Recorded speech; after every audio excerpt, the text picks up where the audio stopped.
மற்றும் அன்புக்கரங்கள் குழந்தைகளுடன் உணவருந்தி புத்தாடை வழங்கி பட்டாசு வெடித்து அமைச்சர் கீதா ஜீவன் தீபாவளி கொண்டாட்டம். தீபாவளி பண்டிகையை நாடு முழுவதும் இந்துக்கள் பெருந்திருவிழாவாக ஒவ்வொரு ஆண்டும் கொண்டாடி வருகின்றனர். தாய் தந்தையர்கள் தங்களது குழந்தைகளுக்கு புத்தாடைகள் அணிவித்து இனிப்புகள் வழங்கி பட்டாசுகள் வெடித்து தீபாவளி பண்டிகையில் தங்களது மகிழ்ச்சியை ஒருவருக்கொருவர் பகிர்ந்து கொண்டு உறவினர்களுக்கு வாழ்த்து சொல்லி கொண்டாடி வருகின்றனர்.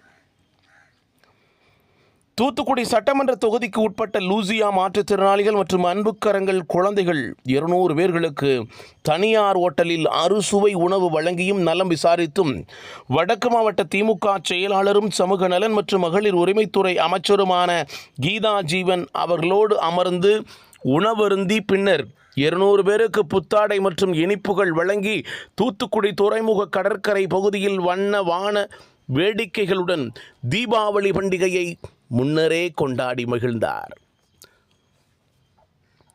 மாற்றுத்திறனாளி பெண்மணி கூறுகையில், தமிழகத்தில் நல்லாட்சி நடத்தி வரும் முதலமைச்சர் மு.க. ஸ்டாலின் அமைச்சரவையில் சமூக நலத்துறை அமைச்சராக இருக்கும் அக்கா கீதா ஜீவன் ஆண்டுதோறும் எங்கள் காப்பகம் தேடி வந்து பொருட்களை கொடுத்து உதவி செய்து உற்சாகமளிப்பார்கள்.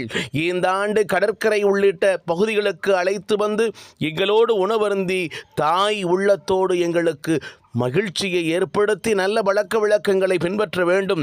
தேவையான உதவிகளை எப்போது கேட்டாலும் செய்து தருவேன் என்று கூறியதை நாங்கள் மிகப்பெரிய பாக்கியமாக கருதுகிறோம் என்று கூறினார்கள்.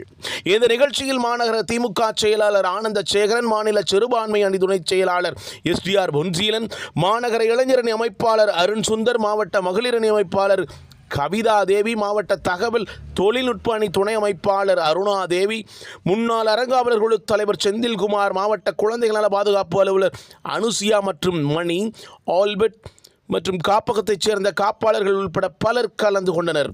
தூத்துக்குடியிலிருந்து தமிழண்டா ஜெகஜீவன்.